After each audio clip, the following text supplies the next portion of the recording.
Estamos na primavera e o calor tá intenso, não é mesmo? Nós, seres humanos, sentimos muito calor e é claro que os nossos pets também. Muitas pessoas têm piscina em casa, outros levam os pets em rios. Mas aí a gente quer saber, né? O que pode e o que não pode, porque surge a dúvida. Quais são os cuidados que nós devemos ter? Para falar sobre o tema aqui comigo, a nossa super médica veterinária, a doutora Letícia Lima. Boa tarde, doutora Letícia, tudo bom? Boa tarde, Patrícia, tudo bem e você? Tudo bem, graças a Deus também. Doutora, quando a gente fala assim dos pets, eles fazem parte da nossa família e nós, tutores, queremos o quê? Que eles não sofram com calor. No caso de quem tem piscina, o pet, ele pode dar aquela banhada na piscina junto com os tutores? Como que é? Conta pra nós. Junto com os tutores pode sim, Paty. A gente sempre tem a preocupação e cuidado com os tutores que têm piscina em casa, principalmente dos pets pequenininhos. Para um acidente, alguma coisa acontecer, né? Quando não tem ninguém em casa, porque daí pode acontecer de o paciente não conseguir sair de dentro da piscina e acabar se afogando, né? Mas com supervisão pode sim, não tem problema nenhum. Tá, essa coisa do nadar. Porque assim, eu fico imaginando o Chico. O Chico nunca foi em piscina, nunca foi nada. Se um dia chegar numa piscina, ele vai saber nadar ou não é? Não é instinto do cachorro, essa coisa do nadar. O instinto deles de tentar, igual todo mundo comenta assim, o nado cachorrinho, é porque eles tentam realmente manter na superfície, tá? Nem sempre porque eles gostam, mas às vezes é só pelo medo de estar se afogando realmente. Então a maior parte dos pets já costuma, quando se sentem sem encostar o pezinho no chão, tentar ter o reflexo ali para tentar ficar na superfície da água. Ah, tá, mas não é assim que eles já já sabem nadar. Não. Por isso que tem que ter o tutor junto como supervisão. Isso, como supervisão, até mesmo para eles conseguirem sair, às vezes, da piscina, né? Geralmente, a altura da água com a altura da borda não é o suficiente ali deles conseguirem ter um impulso, porque já não estão com os pezinhos no chão, né? Entendi. E isso vale tanto para os cachorros pequenos quanto os maiores, doutor, os grandões? Isso, vale tanto para todos os portes, né? E tem alguns que já gostam mais, outros menos. Mas também depende de quanto que ele foi estimulado a isso, né? Então a gente só tem que tomar bastante cuidado com as lonas em cima da piscina, né?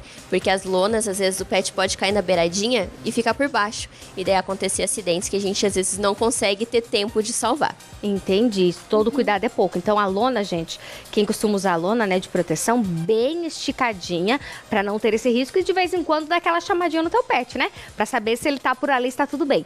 Agora, outra dúvida frequente é a questão da orelhinha dos pets, né? Por exemplo, a água, a orelha, entrou água, o que eu faço? E agora pode dar algum tipo de doença?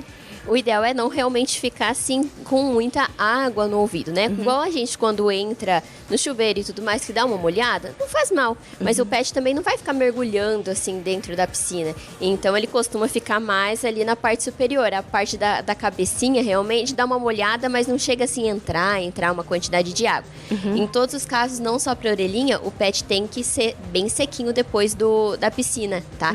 Então não pode ficar com aquele pelo úmido, cheio de nós, porque isso pode trazer daí problemas secundários, né? Entendi, porque daí tem os pets, por exemplo, que a orelha fica livre, né? E outros em que há aquela orelha maior que tampa aqui o ouvido. Isso. Tem risco maior, doutora? Fica um pouco mais quente, então precisa ficar, não pode ficar quente e úmido para não ter, às vezes, bactérias, fungos, alguns micro-organismos que vão querer se aproveitar daquilo ali depois. Obviamente, se você usou a piscina, brincou à tarde ali com o pet e no final da tarde já secar bem, secar o pet por inteiro, não vai ser uma coisa que vai estar trazendo ali as doenças. O problema é acontecer isso com frequência e manter o ouvidinho molhado depois. Tem alguma coisa em relação aos pelos? Alguns cachorros têm mais pelos, outros menos, em relação à água da piscina. Tem algum cuidado especial com os pelos? A questão do banho, sempre é ideal que tenha a questão do banho, né? Não ficar entrando várias vezes sem tá dando banho depois. Sempre ter bem sequinho também é bem importante. Mas a hidratação, igual os nossos cabelos também dão uma ressecada, pode ressecar a pele e os pelos dele.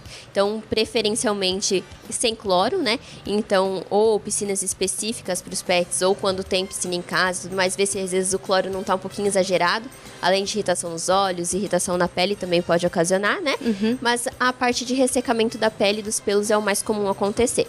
Por falar em cloro, por exemplo, na piscina tem a questão do cloro, mas nos rios, muitos tutores também vão se aventurar, né, em rios aqui da nossa região e levam o pet junto, né, para curtir um dia diferente, com a família, nos rios. Aí nos rios a gente não tem muito controle do que tem ali, meio as pedras, né? Sim. Enfim, aí o cuidado tem que ser redobrado. Redobrado, porque como a gente não conhece, né, o ambiente onde está brincando, Tanto a questão de correnteza, né? Às vezes vem uma correnteza, o pet não consegue se segurar, tá sem guia e acaba indo junto com a água. Ou fundo, né? A gente não sabe hoje em dia, questão de poluição, se não tem às vezes um caco de vidro, uma pedrinha, alguma coisa para tá machucando. Então, pelo menos assim, os cuidados com vacinas, vermífugo, antiparasitário, tudo em dia, a segurança é maior. Aí nesse caso, por exemplo, do rio, quando sai do rio, por mais que o cachorrinho, né, ele tenha aquele instinto já se chacoalhar inteiro, digamos assim, né, pra água, xoxô água, ele não seca totalmente. Isso. Diferente de em casa, que talvez vá pro banheiro, a tutora ou o tutor vai limpar, Usa secar um secador certinho. de cabelo ali. Isso. Ali não vai usar isso, aí vai ficar um tempo a mais molhado. Essa questão de ficar molhado esse tempo, traz algum risco, doutora? Só se isso for com uma frequência grande, né? Porque depois dali do rio, do dia e tudo mais, a pessoa vai chegar em casa em algum horário ali um pouquinho mais tarde, mas vai poder secar esse pet. Então, ser crucial não esquecer de secar o pet. Mas por esse período ali de tempo, como não é uma questão com tanta rotina, né? Não vai isso todos os dias, não tem problema nenhum.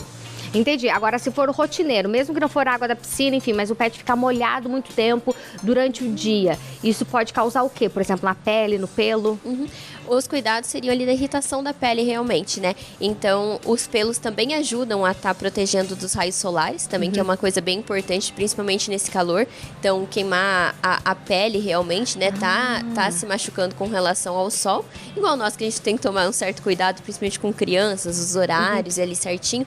Então, essa parte que preocupa mais. Então, você deixar ali, não só na brincadeira, mas depois, ele já se chacoalhou, pode deitar lá na sombra. Isso que acaba sendo ruim, mas o secar ali e manter não tem problema nenhum. Por falar aí na questão do sol, por exemplo, nós passamos protetor solar, né? A gente sabe os horários que pode tomar o sol, enfim. Os pets, é nós que temos que cuidar deles. Existe, por exemplo, Isso protetor mesmo. solar para os pets? Existe protetor solar para pet também. Um pouco mais difícil de passar onde tem os pelos mais longos, né? Mas a gente recomenda geralmente usar principalmente na questão de focinhos, orelhas, né? Nas patinhas, aonde a gente não tem uma quantidade tão grande de pelo, né? Então, pra gente conseguir diminuir um pouco essa questão de contato direto, né? Principalmente em pacientes que são brancos, albinos, porque daí as chances de tumores de pele decorrente ao sol acabam aumentando. Outra coisa também é que no calor a gente tem aquela coisa dos pets, por exemplo, muito peludos. Vai passar muito calor, vamos tosar, vamos tirar todo o pelo do cãozinho. E aí, no calor, a gente tosa ou não tosa? Tem os dois pontos. O pelo, igual, protege um pouco com relação à questão do sol, mas também aquele pelo muito grande, muito exagerado, também acaba dificultando a troca de calor do pet, né? Então, os pelos, dependendo ali qual a pelagem, ela também ajuda a estar tendo essa troca de calor para o pet não ficar muito quente, né? Mas o recomendado, sim, é dar uma diminuidinha nos pelos, deixar o pet um pouquinho mais fresco, um pouquinho mais confortável nesse calor, né? E principalmente ali não fazer um monte de nós, brincadeiras geralmente aumentam, e principalmente a questão de molhar os pets, né?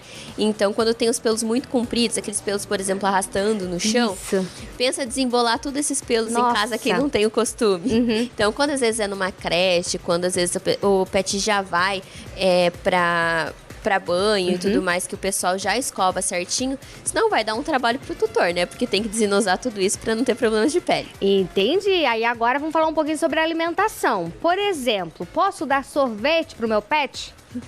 Depende do sorvete, mas daí poderia dar sim.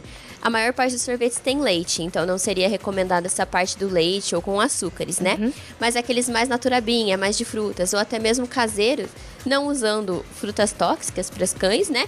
Pode sim, tá fazendo até mesmo com aguinha e pedacinhos de fruta para dar uma refrescada no pet, sim. Quais são as frutas tóxicas? A gente não pode usar nada cítrico, nada ácido, com caroços, né? Então, uva também, por exemplo, não pode dar, sementes, mais nessa parte, né? Mas uma maçã, uma banana, melancia, tirar as sementezinhas. Melancia é uma ótima escolha, principalmente geladinha. Ela tem uma quantidade muito grande de água, então ajuda também ali na hidratação do pet. Por falar em água, tem que cuidar também na troca da água. Tem alguns bebedouros que eles já fazem aquela troca da água do pet, mas outros o pet tem que estar, o tutor tem que estar atento para estar trocando. Ficar de olho. Aí eu posso dar água gelada ou não? Só água fresquinha? Pode colocar até cubinhos de gelo dentro do potinho, além deles se interterem um pouquinho tentando pegar o gelo, também ajuda bastante também a questão questão da refrescar, né? Então pode dar água gelada sim, não tem problema nenhum. E mesmo esses bebedouros que já são automáticos, que fica girando a água, interessante é sempre estar fazendo a higienização, porque pode criar musgo no meio dessas mangueirinhas e tudo mais. Então nunca só completar a água, e sim dar uma higienizada também. Agora, pra gente finalizar, tem convite especial. Tô sabendo que tem piscina sendo inaugurada aí. Tem piscina sendo inaugurada no sábado agora. A gente vai estar fazendo a inauguração da creche nova da Doctor. A gente já tinha uma creche, mas resolvemos melhorar, né? Pra dar uma estrutura melhor também pra esses pets. E tem piscina. E tem piscina sim, mas todo mundo vai sempre bem sequinho no final do dia ou em dia de banho. Então o pet já sai totalmente cheirosinho, prontinho pra ficar pra casa com os tutores bem quentinhos. E eu imaginando que a piscina, né, era algo assim, piscina igual da... Não, gente, piscina de cachorro, o que molha é a patinha deles, é a coisa mais linda do mundo. Bem Isso, diferente. é regulado com relação à altura dos pets Tamanho, que estão claro. no dia.